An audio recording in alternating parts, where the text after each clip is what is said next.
नमस्ते, आपके साथ मैं हूं जयप्रकाश शर्मा और आप देख रहे हैं यूपी मांगे उत्तर। और यूपी मांगे उत्तर में आज है महाकुंभ से खुला 2027 का रास्ता। अब आप ये क्यों कहेंगे कि ये 2027 कहां से ले आए, अभी तो दूर है। नहीं जी, अब नजदीक है। अब इसके बाद 2027 में तो जाना है।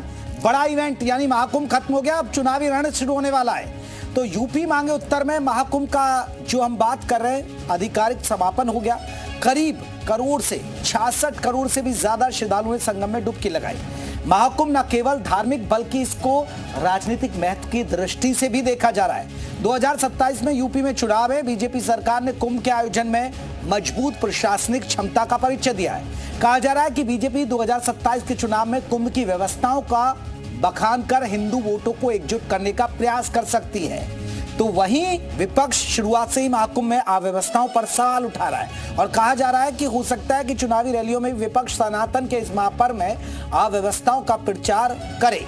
ऐसे में सवाल उठता है, क्या 2027 के चुनाव में महाकुंभ गेम चेंजर साबित होगा बीजेपी के लिए?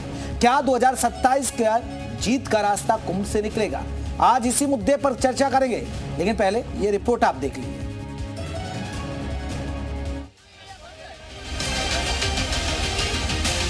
संगम की रेत पर करीब 45 दिन चले सनातन के महोत्सव महाकुंभ का समापन आज हो गया है। मुख्यमंत्री योगी आदित्यनाथ आज प्रयागराज पहुंचे और समापन की आधिकारिक घोषणा की। इन 45 दिनों तक रिकॉर्ड 66 करोड़ से ज्यादा श्रद्धालुओं ने संगम में आस्था की डुबकी लगाई। 66 करोड़ 30 लाख श्रद्धालु किसी आयोजन का हिस्सा बने।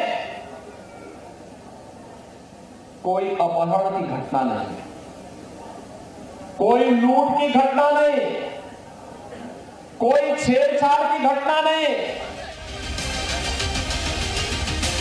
महाकुंभ के संपन्न होने के बाद अब इसके राजनीतिक मायने भी निकाले जा रहे हैं। खासकर कुंभ को 2027 के चुनाव से जोड़कर देखा जा रहा है। योगी सरकार ने इस आयोजन को भव्य और व्यवस्थित तरीके से करवाया।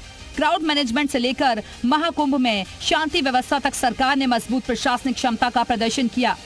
कोई भी ऐसी घटना नहीं जिस घटना के बारे में कोई ये कह सके विरोधी को भी ढूंढे दूरबीन लगा करके भी और माइक्रोस्कोप लगा करके भी वे इस प्रकार की घटनाओं को उजागर नहीं कर पा रहे। बीजेपी सरकार महाकुंभ के सफल आयोजन का दावा कर अपनी पीठ थपथपा रही है, तो उधर विपक्ष कुंभ हादसा और अव्यवस्थाओं का हवाला देकर आयोजन को असफल बता रहा है। तो बड़े पैमाने पे व्यवस्थाएं खराब है वहाँ पर। दुख इस बात का है कि मुख्यमंत्री जी ने ये कहा कि हम 100 करोड़ लोगों का इंतजाम कर रहे हैं, लेकिन कुछ ही करोड़ पहुंचे हैं लोग, सब व्यवस्था खराब हो गई। बहरहाल माना जा रहा है कि 2027 के चुनाव में बीजेपी सरकार महाकुंभ के आयोजन को अपने पक्ष में इस्तेमाल करने की कोशिश करती नजर आ सकती है। खासकर हिंदू वोटर को महाकुंभ के जरिए प्रभावित करने का प्रयास किया जा सकता है। ऐसे में सवाल है कि क्या महाकुंभ से 2027 के चुनाव का रास्ता खुल गया है? और सवाल ये भी कि क्या 27 के चुनाव में कुंभ का आयोजन बड़ा मुद्दा बनेगा? ब्यूरो रिपोर्ट, जी मीडिया। तो चलिए अब हमारे कुछ आंकड़े हम आपको दिखा दें। चर्चा तो करेंगे, सवाल भी होंगे, लेकिन जो आंकड़े वो आप जान लीजिए, बहुत महत्वपूर्ण है आंकड़े आपको जाना। दरअसल कुंभ में 66 करोड़ से भी ज्यादा लोगों ने स्नान किया है। 66 करोड़, आप समझ रहे हैं। अब 2024 में चुनाव देखिए, ये बीजेपी को 23 करोड़ से ज्यादा के यहाँ पर आपको दिखा दे। ये चुनाव का भी आंकड़ा कर रहे हैं कि कितने वोट मिले। 23 करोड़ वोटरों ने वोट दिया और कांग्रेस को 13 करोड़ वोटरों ने वोट दिया है। ये हम आंकड़ा भी दिखा रहे हैं। यहाँ 66 करोड़ पहुंचे श्रद्धालु, लेकिन ये वोट का भी आप देखिएगा 2024 में जब चुनाव हुआ तो उसमें 23 करोड़ वोटर बीजेपी के साथ गया था और 13 करोड़ के आसपास वोटर किसके साथ? कांग्रेस के साथ गया था। तो ये एक आंकड़ा हम वैसे दिखा रहे हैं कि आप समझिए कि ये वोट जो 66 करोड़ आ तो गए, क्या सभी वोट बैंक में तब्दील होगा? वो लोकसभा के लिए भी हम बात कर रहे हैं, वो अभी हाल में विधानसभा के लिए। तो आज के बहुत महत्वपूर्ण सवाल, आज के सवाल, क्या महाकुंभ से एकजुट हुआ हिंदू वोटर? क्योंकि ये पीडीए कह रहे थे, ये कह रहे थे संविधान की बात, तो एकजुट हुआ है हिंदू वोटर। 27 के चुनाव में गेम चेंजर बनेगा महाकुंभ। विपक्ष के सवाल पब्लिक को आएंगे रास, विपक्ष ने मुद्दे उठाए, वो पब्लिक को रास आएंगे। सरकार की उपलब्धि, वोटों में होगी वृद्धि, क्योंकि ये सरकार की उपलब्धि माना जा रहा है कि इतना बड़ा इवेंट आप करा रहे, इतना बड़ा महाकुंभ, सनातन संस्कृति का महाकुंभ का आयोजन कराया, तो क्या वोटों में वृद्धि होगी? तो तमाम पहलुओं पर हम बात करेंगे। हमारे साथ बहुत सारे मेहमान रहेंगे और हमारे साथ दो खास अभी मेहमान जुड़े जिनका मैं परिचय करा दूं। आलोक अवस्थी बीजेपी की तरफ से जुड़ गए हमारे साथ, आपको बता दें, और अन्नू पासवान हमारे साथ कांग्रेस की तरफ से जुड़ गए हैं। आप दोनों मेहमानों का बहुत बहुत स्वागत है। अभी हमारे साथ अमित जमई जुड़ेंगे जो समाजवादी पार्टी के प्रवक्ता रहेंगे। हमारे साथ विजय उपाध्याय जी भी जुड़ेंगे, राजनीतिक विश्लेषक है, वो भी हमारे साथ जुड़ेंगे। अभी दो खास मेहमान जुड़े हैं हमारे साथ, आलोक जी जुड़े हैं, आलोक अवस्थी बीजेपी की तरफ से और अन्नू पासवान कांग्रेस की तरफ से। तो चलिए अपने दोनों मेहमानों का रुख कर लेते हैं। आलोक जी, आपका बहुत बहुत स्वागत है। चर्चा की शुरुआत आलोक जी आपसे ही करना चाहूंगा। आलोक जी, सतयुग में जब समंदर का मंथन हुआ तो तब अमृत की बूंदें निकली, अमृत का कलश निकला। अब ये कलयुग है और कलयुग में देखिए महाकुंभ का आयोजन करा है, सफल आयोजन आप जिसे कह रहे हैं, एक इतिहास बना है, एक रिकॉर्ड बना है। तो यहां से 2027 के लिए आपके लिए जीत का रास्ता खुलेगा, ये सत्ता दिलाएगा महाकुंभ आपको? देखिए, भारतीय जनता पार्टी शुचिता और सुशासन की राजनीति करती है और सुरक्षा की गारंटी देती है। हम इसी आधार पर काम करते हैं और जनता का वोट भी हमको इसी आधार पर मिलता है कि वह भारतीय जनता पार्टी के शासनकाल में सुरक्षित रहती है और उसके मूलभूत सुविधाएं, उसके मूलभूत अधिकार भारतीय जनता पार्टी के शासन में वो अपने देखती है। जहां तक कि कुंभ की बात, आपकी बात है, सदियों से होता चला आ रहा है। जिन लोगों के हाथ में शासन व्यवस्था रही है उन्होंने व्यवस्था करी है, लेकिन महाकुंभ इस बार का 66 करोड़ ऐसा अपार जनसमूह जो आया है यह कभी नहीं आया है। 1 लाख से अधिक अधिकारी इसमें लगातार 2-2.5 महीने से लगातार ड्यूटी दे रहे हैं। न दिन देखा, न रात देखा, न सर्दी देखी, न गर्मी देखी है। 45 देशों से 100 से अधिक, 45 दिनों तक चलने वाले इसमें 100 से अधिक प्रतिनिधि अलग अलग देशों के वहां इस कुंभ में भाग लेने आए। उन्होंने बहुत नजदीक से कुंभ को देखा। 12 कॉरिडोर्स में बनाए गए, 200 के करीब सड़कें बनाई गई, 14 फ्लाईओवर बनाए गए, 9 अंडरपास बनाए गए, 3000 सीसीटीवी लगाए गए और 1500 सफाई कर्मी लगातार अपनी सेवाएं देते रहे। एक भी आपराधिक घटना इस कुंभ के अंदर नहीं हुई, ना कोई चोरी, ना कोई डकैती, ना कोई अपहरण, ना कोई राजनी, ना कोई हत्या। इस तरह का कोई भी अपराध हमारे कुंभ के अंदर नहीं हो पाया। इसके लिए मैं वहां के तमाम सुरक्षा कर्मियों को और जितने लोगों ने इसमें भाग लिया है, अपनी सेवाएं दी है, मैं उनको धन्यवाद देना चाहता हूं। माननीय मुख्यमंत्री जी ने भी आज सभी अधिकारियों को, कर्मचारियों को सम्मानित किया है, उनको पुरस्कृत भी किया है और एक बड़े आयोजन के लिए माननीय प्रधानमंत्री जी ने भी जो है सभी को धन्यवाद प्रेषित किया है और एक बड़े आयोजन के लिए सबको बधाई दी है। ये वोटों की राजनीति से जुड़ा नहीं है, यह सनातन से जुड़ा हुआ है। जो जातिवादी दल है उनके लिए ये खतरे की घंटी है कि वह देख रहे थे वहां पे ना वहां जाति थे, ना पात्र थी, ना वहां अमीर था, ना नहीं। तो ये फायदा मिलेगा अब इसका, ये वोट बैंक में तब्दील हो पाएगा?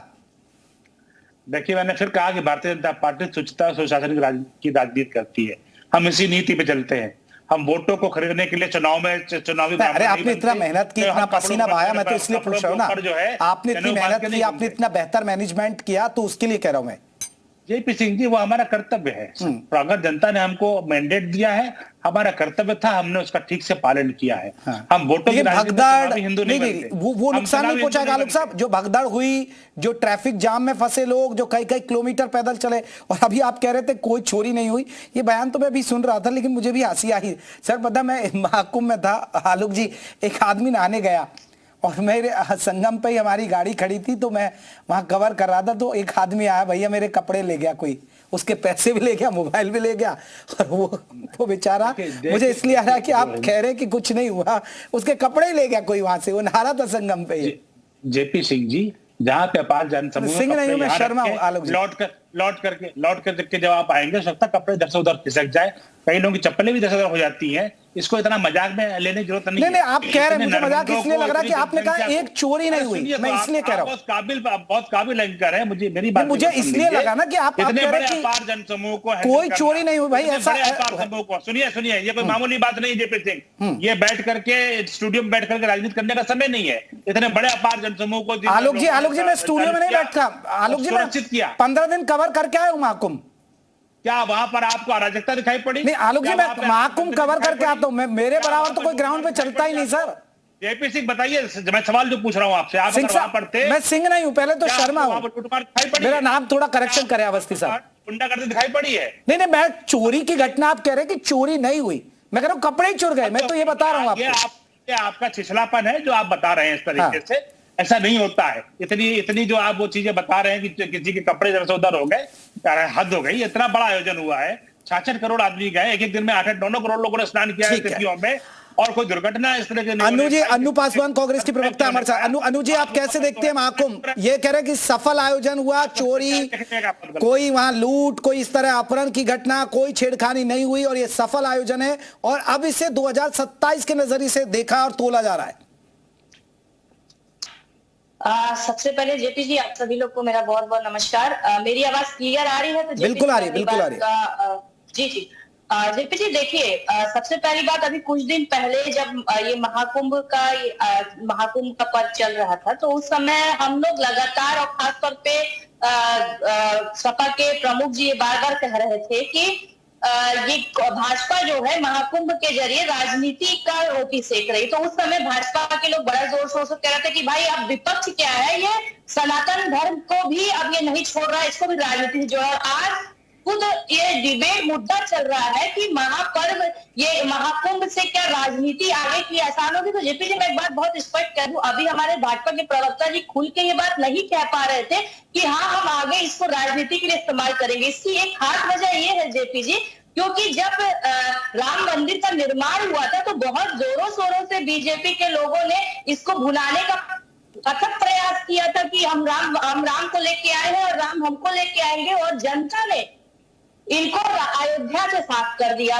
तो इसीलिए शायद कॉन्फिडेंटली नहीं कह पा रहे, क्योंकि ये भी जानते हैं कि जिस तरीके से महाकुंभ में लोगों ने अव्यवस्थाओं का सामना किया, ये जनता की आस्था थी कि अव्यवस्थाओं के बीच में भी जाके उन्होंने डुबकियां लगाई। ये आस्था थी, सनातन धर्म की आस्था थी, और ये आस्था कभी खत्म नहीं हो सकती। मगर अव्यवस्था भी इससे इनकार नहीं कर सकता। अभी हमारे भाजपा के प्रवक्ता लेकिन अनु जी आप सोचिए, एक यूपी के लिए एक रिकॉर्ड बना, 66 करोड़ से भी ज्यादा श्रद्धालु ने आस्था की डुबकी लगाई। इतने देशों से करीब बताया जा रहा कि 65 लाख के आसपास विदेशी श्रद्धालु यहां पहुंचे। यह यूपी के लिए एक इतिहास है, एक रिकॉर्ड है। 2019 का रिकॉर्ड टूट गया 24 में, और देखिए ऐसा नहीं कि कोई रेवेन्यू को फायदा नहीं होगा, ऐसा नहीं है, उससे भी फायदा हुआ होगा। जेपी जी प्लीज, हाँ जेपी जी प्लीज मेरी बात शुरू हो जाने दीजिए। मैं आपकी सारी बात एक एक करके मैं आपकी सारी बात का जवाब दूंगी। देखिए, पहली बात कि ये महाकुंभ पहली बार आयोजित नहीं हुआ, पहले भी हुआ करता था, मगर उस समय भाई इतना डिजिटल प्लेटफॉर्म नहीं था कि उसको प्रचार प्रसार किया जा सके। पहले भी करोड़ों श्रद्धालु आते थे, डुबकियां लगाते थे, पर उस समय उसको प्रचार प्रसार सोशल मीडिया के माध्यम से नहीं किया जा सकता था। दूसरी चीज, ये बात मैं आपको बता दूं, अभी जो ये कह रहे थे भाजपा के प्रवक्ता की यहाँ चोरियां नहीं, मैं आपको बता दूं भाई साहब कि फ्लाइट की टिकट लंदन की टिकट से भी ज्यादा महंगी थी दिल्ली से प्रयागराज की। 300 गुना महंगी टिकट हो गई थी प्रयागराज की। दूसरा, 67% लोगों ने, ये मैं ऑन रिकॉर्ड बता रही हूँ, न्यूज की बात, ये मैं अपनी बात नहीं बता रही हूँ, 67% लोगों ने चोरी जैसी घटना का सामना किया, आग जैसी घटना का सामना किया, भगदड़ जैसी घटना का सामना किया। 300 किलोमीटर लंबे ट्रैक। चले अनु जी मैं आऊंगा, अनु जी मैं आ रहा हूं। अमित जमाई साहब भी जुड़ गए, अमित जमाई जी जुड़ गए। अमित साहब देखिए, बीजेपी एक सफल महाकुंभ बता रही है, और हम इसे कह रहे हैं कि 2027 में क्या बीजेपी के लिए गेम चेंजर साबित होगा, या जो आपके मुद्दे हैं जनता उनको समझेगी, जो जनता को दुख हुआ, कई किलोमीटर लंबा जाम, भगदड़ जैसा मामला, या आपके मुद्दे हावी रहेंगे इस पे? क्योंकि देखिए, महाकुंभ का मुद्दा इसलिए बीजेपी जरूर भुनाएगी, जैसे कोरोना काल भुनाया, राम मंदिर भुनाया। चलिए राम मंदिर तो नहीं फायदा हुआ, लेकिन कोरोना काल में जो उन्होंने व्यवस्थाएं की उसको लेकर उन्होंने कहा था कि हमने बेहतर मैनेजमेंट किया कोरोना काल में। जेपी भाई, आप जानते हैं कि आलोक अवस्थी भाई बहुत ही सीजन्ड स्पोक्स पर्सन है, लेकिन आज वो थोड़ा असहज हैं और अनकंफर्ट हैं, क्योंकि आपने बता दिया कि वहां पे चोरी के वाकये हुए, कपड़े चोरी हो गए, तो नाराज होकर उन्होंने जेपी शर्मा से जेपी सिंह आपको बना दिया। तो नामकरण तो आलोक भाई की सरकार में पहला काम है। हमारी बहन अनु पासवान ने बड़ी अच्छी बातें बोली। मैं सिर्फ ये कहना चाहता हूं कि आज राजा को हर्ष मनाने का दिन नहीं था। आज जब राजा महाकुंभ के समापन का हर्ष मना रहे थे, हम सब की यह समझ थी कि जो अनगिनत लोग मारे गए उनके लिए शांति पाठ करने का समय था। हम उनके लिए एक राष्ट्रीय स्मारक बनाएं जहां पे उनकी फोटोग्राफ, उनके नाम, पता, प्रदेश का हम चिन्हित करके हम ये बताते कि हमारी अव्यवस्था की वजह से इतने निर्दोष सनातनी मारे गए। दावा 100 करोड़ का था कि तैयारी 100 करोड़ की है, 50 से 60 करोड़ के बीच में ही पूरी जो व्यवस्था थी वो सबके सामने आ गई। 40 करोड़, सोचिए कि डबल इंजन की हार्डकोर हिंदुत्व सनातनी सरकार जो अपने आप को दावा करती है, कितने लोग लापता हैं। जब माननीय अखिलेश यादव जी ने, समाजवादी लोगों ने पहले दिन से ये कहा था कि मुख्यमंत्री जी, कुंभ कोई रिकॉर्ड बनाने का मामला नहीं है कि गिनीज में रिकॉर्ड जाएगा, इतिहास रिकॉर्ड जाएगा। रिकॉर्ड आप बनाते कि कोई अव्यवस्था नहीं होती, भगदड़ नहीं होती, आगजनी नहीं होती। हमारे जितने भी शंकराचार्य थे, महामंडलेश्वर थे, बीच में उन्होंने कहना शुरू किया कि यूपी पुलिस की पूरी व्यवस्था फेल्ड हो गई है, इसको सेना के हवाले कर दीजिए। स्वामी अभिमुक्तेश्वरानंद जी ने जब से एनजीटी का मामला उठाया कि ये पानी आचमन योग्य नहीं है, तो ये साफ हो गया कि 14 के बाद गंगा जी की जो सफाई का अभियान था वो पूरे तरीके से उत्तर प्रदेश की योगी आदित्यनाथ सरकार नहीं कर पाई। और जमुना पे तो सुप्रीम कोर्ट ने कितनी लताड़ लगाई। अमित साहब मेरा एक सवाल है। अमित साहब, एक आप मुद्दा उठाते, भगदड़ में बहुत लोगों की मौत हुई, और एक मुद्दा उठाते लापता लोगों की। वो ठीक है, आप कहते कि ये आंकड़े छुपाते हैं और आप, लेकिन आप ये बताइए, आपकी इतनी बड़ी पार्टी है, अखिलेश यादव या आपके लोग कोई 10 लोग नहीं लेकर आए कि भाई ये 10 लोग हमारे पास हैं, उनके साथ प्रेस कॉन्फ्रेंस करते कि इनके लोग थे, मौनी अमावस्या के दिन ये भगदड़ में इनकी मौत हो गई है, इनका कोई अता पता नहीं। आप 10 लोगों का एक सबूत नहीं दे पा रहे हैं सर इनको, ये तो सिर्फ आरोप लगा दे और भाग जाते हैं आप लोग।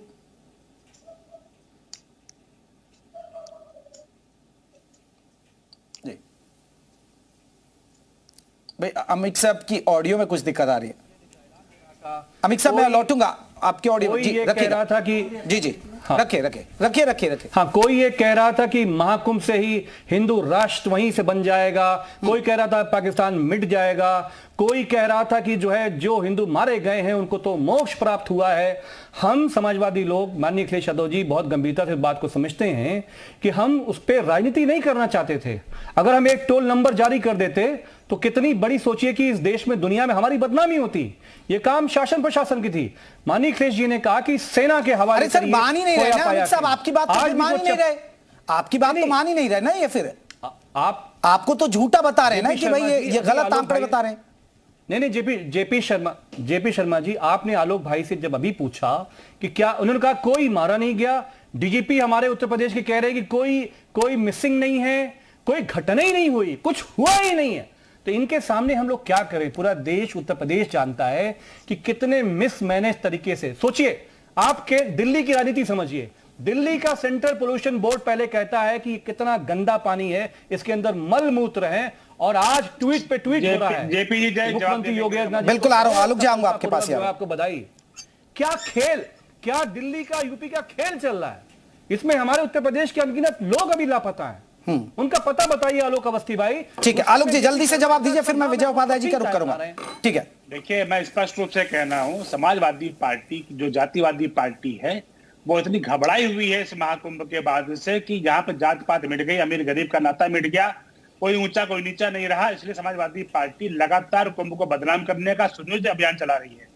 अगर गंगा जी में महिलापन था, गंगा जी अच्छी नहीं थी, कुंभ में गंदगी थी, श्रीमान अखिलेश यादव पूरे लाव लश्कर से वीआईपी प्रोटोकॉल लेकर के वहां स्नान करने क्या करने गए थे? अगर उनको स्वच्छ जल नहीं था तो वहां पर धर्मेंद्र यादव, आपके पार्टी के नंबर 2 के नेता, पूरे परिवार समेत स्टीमर से वहां पर नहाने गए थे। क्यों गए थे? अगर आपको लगा कि वहां पर गंदगी है तो यह देखिए, एक तरफ तो आप वहां पे स्नान कर रहे हैं, वहां के गंगा जल का तारीफ कर रहे हैं और धर्म का लाभ ले रहे हैं, वहीं आपके प्रवक्ता और आप लोग नेतागिरी करके लोगों को भड़काने और धमकाने का काम कर रहे हैं। जैसे कोविड में आपने कहा था कि ये भाजपा की वैक्सीन है, मत लगवाइए, एक भ्रम का वातावरण फैलाया, कई लोग आपके कार्यकर्ता नेता खुद मर गए उस चक्कर में। वही आप कुंभ में भी कर रहे हैं, खुद तो स्नान कर रहे हैं, खुद तो कोविड में टीका भी लगवा लिया और कुंभ में भी स्नान कर रहे हैं, और लोगों को कहना कि जाओ यहाँ पर मत जाइए। तो यह जो वातावरण है, यह भ्रम का वातावरण मत बनाइए। देश सुरक्षित हाथों में है। अच्छा जो काम हुआ उसकी तारीफ करिए, जो बुरा काम है उसकी आलोचना करिए, उसको आपका स्वीकार है, लेकिन भय और भ्रम का वातावरण बनाना, देश में अराजकता के आगे झोंकना, ये समाजवादी पार्टी का दुष्कर्म है, ये मत करिए आप। दूसरी बात मैं आपसे कहना चाहता हूं अमित जमाई जी, आज मैं एक आपका बयान देख रहा था कि औरंगजेब के समय भी क्या कहते हैं, कुंभ की व्यवस्था बहुत अच्छी होती थी। जेपी जी मुझे मौका दीजिएगा।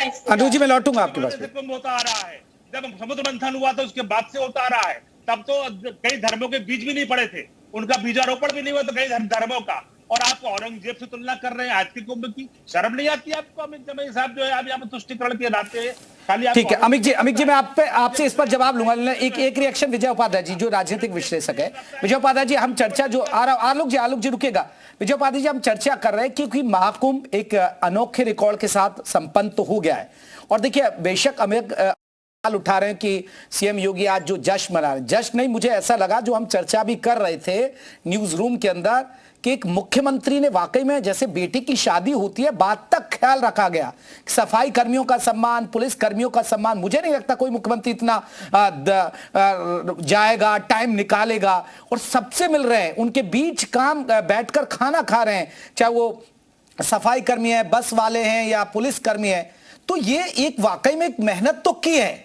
आपको लग रहा है इस मेहनत का परिणाम मिलेगा? देखिए, कुंभ को एकदम से राजनीति के चश्मे से देखना ठीक नहीं है। महाकुंभ में तरह तरह की प्रवृत्तियां भी पहुंचती हैं। जैसे जब इतनी बड़ी भीड़ होती है, अगर 65 करोड़ किसी देश की आबादी होगी, या औसतन हम मान लें कि चलिए 1 करोड़ लोग पिछले, भारत और चीन को छोड़कर किसी की आबादी नहीं है। हाँ, नहीं, 66 करोड़ के आसपास। समझिए, इतने जब संख्या में कहीं लोग पहुंचेंगे तो प्रवृत्तियां भी समाज की वहां पहुंचती हैं, और उसमें कुछ अवसर का लाभ उठाने वाले होते हैं, कुछ चोरी करने वाले भी मौका देख के कहीं हाथ साफ कर देते हैं, जैसे आपने जिक्र किया, या कहीं पे कोई और गतिविधियां करते हैं। जैसे अगर फूड स्टॉल है, किसी ने लगाया, देखा भीड़ ज्यादा बढ़ गई, खाना कम पड़ रहा है तो दाम बढ़ा देना। तो ये एक स्वाभाविक मनुष्य की प्रवृत्ति है और ये होती है। और देखिए, एक बड़ी बात यह है कि सरकार ने हर चीज को सख्ती से रेगुलेट नहीं किया, बल्कि लोकतांत्रिक तरीके से किया। तो ये एक बहुत अहम बात है। अगर आप चाहते कि नहीं कोई ठेला नहीं लगेगा, हम अपने स्टॉल लगवा देते हैं, उत्तर प्रदेश सरकार के food and civil supply department के द्वारा या कर्मचारी कल्याण निगम से ही वही खाना मिलेगा और कोई बेच नहीं सकेगा, इस तरह की सरकार कर सकती थी। लेकिन सरकार ने सबको मौका दिया कि आप ठेले भी लगाइए, खोमचे भी लगाइए, और जो सामान बन रहा है बेचिए, और जिसको जो खाना हो वो खाए। देखिए, ये जो महाकुंभ का पूरा आयोजन है, इसका मूल उद्देश्य तो यही है कि जो धर्म, संस्कृति और अध्यात्म है, उसके लिए ये आयोजन है। और मकसद क्या है कि मनुष्य, एक तो सर्दियों के ठीक सर्दियों के साथ शुरू होता है और सर्दियां बीते बीते खत्म हो जाता है, तो मनुष्य की जो सारी गतिविधियां हैं उससे ये जुड़ता है। अब हमारे देश में अब जैसे एक बात ये आ रही कि लोगों ने अलग अलग बात करी, बिल्कुल अलग अलग बात करेंगे भाई। हमारे जो सनातन धर्म के लोग हैं उनमें 6 मुख्य दर्शन हैं, इसके जिनको खट दर्शन कहा जाता है। तो मेरे एक पॉइंट है ना विजय उपाध्याय जी, ये गेम चेंजर साबित होगा बीजेपी के लिए 2027 में। देखिए, गेम चेंजर साबित होगा, इसी आशंका को लेकर ही तो राजनीति हो रही है। जब कहीं भीड़ इकट्ठा होती है तो राजनीतिक दलों के लिए वो मनुष्य नहीं होते, वो वोट होते हैं। वोट होता है, वो वोट को तो लोग देखते हैं। अगर ये लगा कि अवस्थी जी की तरफ लोग ज्यादा जा रहे हैं तो निश्चित जमाई साहब को लगेगा कि यार इसमें से कुछ हिस्सा तो काटो किसी भी तरीके से, और जमाई साहब की तरफ से ज्यादा जाएगा तो अवस्थी साहब कोशिश करेंगे यार कुछ सब जा रहा है, कुछ तो निकालो यहां से। देखिए, एक बदलाव हो रहा है हमारे देश की जो अर्थव्यवस्था है। अपोजिशन बहुत ढेर सारे सवाल उठाता है, हम लोग भी उठाते हैं सवाल, लेकिन एक जेपी जी एक लाइन और ये है कि 2007 में हमारी देश की जो पूरी अर्थव्यवस्था का जो आकार था $1 ट्रिलियन था 2007 में। 47 से 2007 $1 ट्रिलियन। आज हम करीब $4 ट्रिलियन के पर पहुंच चुके हैं। हमारा शेयर मार्केट अभी $4.5 ट्रिलियन था, अभी थोड़ी उसमें कमी आई है। हमारी इंडस्ट्री की कैपेसिटी $4 ट्रिलियन से ज्यादा बढ़ चुकी है। हमारी जीडीपी बहुत तेजी से ग्रोथ कर रही है। तो जो आर्थिक विकास का असर गांव पे, शहर पे, हर जगह है, बिल्कुल हो रहा है। लोग अब अपनी इच्छाओं की पूर्ति करने के लिए धार्मिक पर्यटन भी कर रहे हैं। इसीलिए और ये यूपी के लिए फायदा भी है ना भाई, यूपी के लिए फायदा हुआ। अनुपासवान जी, अनुपासवान जल्दी से अपनी बात रखिए। अनुपासवान, एक बहुत बड़ा सवाल यही है कि भाई ये यूपी के लिए, मैं बार बार कह रहा हूं, एक बड़ी उपलब्धि है। आप सोचिए 66 करोड़ से भी ज्यादा श्रद्धालु एक जगह आते हैं उस इलाके में, जो अमेरिका की आबादी से 2 गुना है। आप सोचिए, भारत और चीन की आबादी के अलावा किसी देश की इतनी आबादी है ही नहीं। उसका मैनेजमेंट आपका यूपी देख रहा है, हमारा यूपी देख रहा है, और हम उसके लिए वाहवाही करनी चाहिए। एक तो वेलकम बनता है भाई सरकार के लिए, या सिर्फ चीनी नुक्ता जेपी जी, ये तो हम यूपी वासियों का सौभाग्य है कि प्रयागराज हमारे उत्तर प्रदेश में पड़ता है, मगर दुर्भाग्य की बात यह है कि भाई इस सौभाग्य को भी व्यवस्थाओं में तब्दील नहीं कर पाया भाजपा। आप इस चीज से नहीं झुकला सकते जेपी जी की। अभी हमारे भाजपा के प्रवक्ता कह रहे थे कि क्यों अखिलेश जी वहां गए, क्यों कांग्रेस के लोग वहां गए। भाई ये हमारी आस्था है कि हमें तो वहां जाना ही जाना है, मगर बात यहाँ अव्यवस्थाओं की हो रही है। ये बोल रहे हैं कि वहां पे कोई गंदा पानी नहीं था, वहां पे इस तरीके की कोई घटन। भाई सेंट्रल बोर्ड तो आपके हाथ में है, तो सेंट्रल पोल्यूशन बोर्ड को आप अपने आप में ही उलझे हुए हैं कि एक तरफ सेंट्रल पोल्यूशन बोर्ड। नहीं तो फिर अनु पासवान, आपको फिर 1954 का कुंभ अच्छा लगा, 2013 का या 2025 वाला? ये देखिए जेपी जी, मैं बार बार एक ही बात कह रही हूँ कि ये कुंभ महाकुंभ ये आज से नहीं है, मगर तो मुझे बताइए ना, आपको क्या 1954 में, चलिए उस समय आप और हम नहीं होंगे, लेकिन उस समय आपने महाकुंभ के बारे में सुना होगा, और 2013 का तो आपने देख ही लिया होगा जब समाजवादी पार्टी ने किया, और अब 2025 का, तो आपको कौन सा लगा? 1954 में तो कांग्रेस में ही था, कांग्रेस ने ही कराया। अब यहां का इन्होंने समाजवादी पार्टी ने कराया 2013 का, अब बीजेपी का बता दीजिए, इनमें से तीनों में से कौन सा अच्छा लगा? जेपी जी, आप मुझे मेरी बात ही नहीं बोलने दे रहे। मैं तो वही कह रही हूँ ना कि आप उससे ये प्रश्न करते ही नहीं कि जब कांग्रेस के समय में कुंभ व महाकुंभ का आयोजन किया जा रहा था, तो अगर उस समय सोशल मीडिया होती, मीडिया इतने बड़े एक्टिव होती, तो भाई ये चीजें तो उसी समय होती। मगर हम प्रचार प्रसार करने से ज्यादा व्यवस्थाओं पे ध्यान देते हैं। आप अरे वही तो कह रहा हूँ ना मैडम जी, 1954 में हजारों लोगों की मौत हो गई थी भगदड़ में, और 2013 में भगदड़ हुई तो 13 यहाँ 40 से 45 लोगों की मौत हो गई थी। टाटा पुलिस जी में टाटा करने गए थे, 1000 लोग नहीं कह रही कि हाँ जनता ने 1000 लोग मर गए नेहरू जी टाटा करने गए। सरकार का काम। राहुल गांधी जी कहाँ रह गए, प्रियंका वाड्रा कहाँ रह गई? हमारे हिंदू धर्म में आस्था थी और तमाम चुनावी हिंदू बन के ऊपर जनेऊ ऊपर पहन के घूमते थे, कहाँ रहे? गए महाकुंभ में क्यों नहीं गए? श्रीमान राहुल गांधी जी रायबरेली तक जाते हैं, और रायबरेली से 100-150 किलोमीटर दूर कुंभ हो रहा है, वहां नहीं गए क्योंकि चुनाव नहीं था। चुनाव होता इस समय तो दौड़ करके जाते जनेऊ पहन करके, और वहां पर जाकर चुटकी लगाते। गलतफहमी है, आपकी गलतफहमी है बीजेपी प्रवक्ता जी कि हमारे कांग्रेस के बहुत लोगों ने हमारे प्रदेश अध्यक्ष जी। नहीं अनु जी, वो सही तो कह रहे हैं, एक अच्छा मैसेज जाता ना। फिर अगर राहुल गांधी और प्रियंका गांधी जाते तो अच्छा मैसेज जाता ना। वहां से कोई गरीबी दूर हो जाएगी। के कारण भी हमने हमारी आस्था है, मगर आप इसको अपनी अव्यवस्थाओं के काम को नहीं छुपा सकते। आप लोगों की आस्था के आड़ में आप ये कह रहे हो कि भाई अगर इतनी अव्यवस्था होती तो लोग जाते ही नहीं। क्यों नहीं जाएंगे हम? आप बताइए क्यों नहीं जाएंगे? अरे गए नहीं ना, तभी तो पूछ रहे राहुल गांधी। चलिए अमित साहब एक बहुत बड़ा सवाल। अमित साहब ठीक है अनु पासवान हो गए। विजय उपाध्याय जी ने एक जिक्र किया, ये लड़ाई वही है, ये लड़ाई वोट बैंक की है ही। देखिए, एक 66 करोड़ का मैनेजमेंट कर देना, तो कहीं ना कहीं आप भी सोचेंगे इतनी भीड़ ये लोग कर रहे हैं तो कुछ तो हमारा भी वोट आए, तो ये लड़ाई उसी की है ना। नजरिया भी आपका वही चुनावी है भाई, आप खामियां बताएंगे तो कुछ लोग तो आपको भी आपके साथ जुड़ेंगे ना उस बात को बताकर। सवाल मुझसे है अनु जी, नहीं मैं आ रहा हूं अमित साहब से। जेपी जी, देखिए, जो पार्टियां लड़ती हैं, आलोक भाई की पार्टी हो या हमारी पार्टी हो, तो जाहिर सी बात है हमें वोट तो चाहिए ही, लेकिन वोट के साथ साथ आपको काम करना चाहिए। 2013 में जब माननीय अखिलेश यादव जी उत्तर प्रदेश के मुख्यमंत्री थे, तो आजम खान साहब इंचार्ज थे कुंभ के। आप जानते हैं कि सूबे में और केंद्र में दो अलग अलग सरकारें थी, और बाहर से समर्थन था दिल्ली में कांग्रेस को। रेलवे की घटना में, जो कि दिल्ली का केंद्र का विषय, मतलब डबल इंजन की सरकार नहीं थी। मेरा कहना यह है, आजम खान साहब ने बतौर मुसलमान गंगा जी में एक बूंद गंदा पानी हमने गंगा जी में नहीं उतरने दिया। लेकिन स्वामी अभिमुक्तेश्वरानंद जी ने एनजीटी के मामले में जो बात पूरे देश हिंदुओं के सामने, सनातनियों के सामने रखी कि भारतीय जनता पार्टी से बड़ी फ्रॉड, गंगा जी को दूषित करने वाली पार्टी तो कोई है ही नहीं। दिल्ली का जो पोल्यूशन बोर्ड है वो ये कहता है उत्तर प्रदेश के बारे में कि गंगा जी का पानी तो आचमन योग्य नहीं है। अमित साहब, तो सवाल ये कि नरेंद्र मोदी जी के अंडर एनजीटी में तो अभी सुनवाई होनी है, 28 तारीख को सुनवाई होनी है। इनका जो मामला आप बता रहे हैं, नहीं, एनजीटी का अभी केंद्रीय बोर्ड ने रिपोर्ट दी, उस पर यूपी प्रदूषण बोर्ड ने सवाल उठाए, और फिर एनजीटी ने कहा कि हमें रिपोर्ट दीजिए और 28 तारीख को हम सुनेंगे इस पे। आ रहा हूं आलोक साहब। आप 30 सेकंड दे दीजिए, आप 30 सेकंड दे दीजिए, आप मुझे फैक्ट चेक कर सकते हैं इस बात में, मैं चैलेंज कर रहा हूं सभी लोगों को। एनजीटी ने 6 महीने पहले बोला कि गंगा जी का पानी चाहे वो महाकुंभ प्रयागराज में हो या वाराणसी में हो, ये आचमन योग्य नहीं है। तो सवाल यह है कि जो गंगा जी को बचाने का प्रयास नरेंद्र मोदी जी भारतीय जनता पार्टी कर रहे थे, उसका क्या हुआ?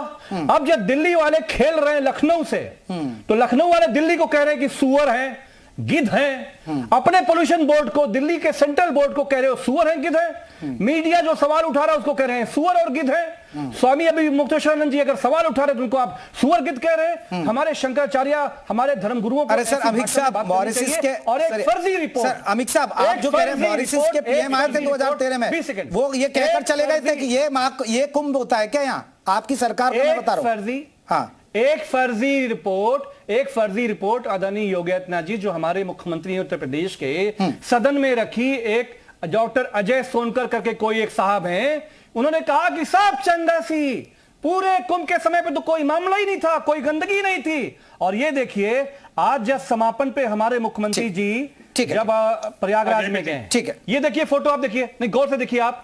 अच्छा, मास्क लगाया हुआ है, क्यों मास्क लगाया हुआ है आपने?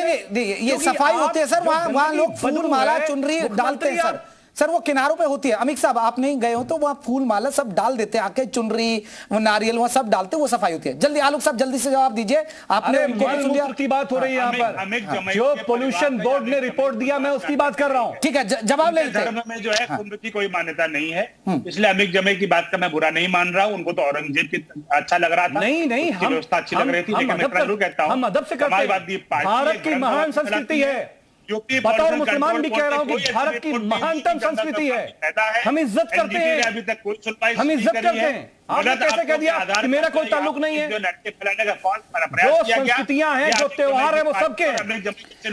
चलिए देखिए, कुछ भी है, यूपी के लिए एक ऐतिहासिक रिकॉर्ड रहा है, यूपी के लिए एक नया रिकॉर्ड बना। व्यवस्थाओं में थोड़ी खामी रही, लोग परेशान भी रहे, लेकिन ठीक है, अब किसको कितना फायदा होगा, गेम चेंजर साबित होगा, तो देखना होगा। बहुत बहुत शुक्रिया आप सभी मेहमानों का। यूपी मांगे उत्तर में बस हम यही चर्चा खत्म कर रहे हैं।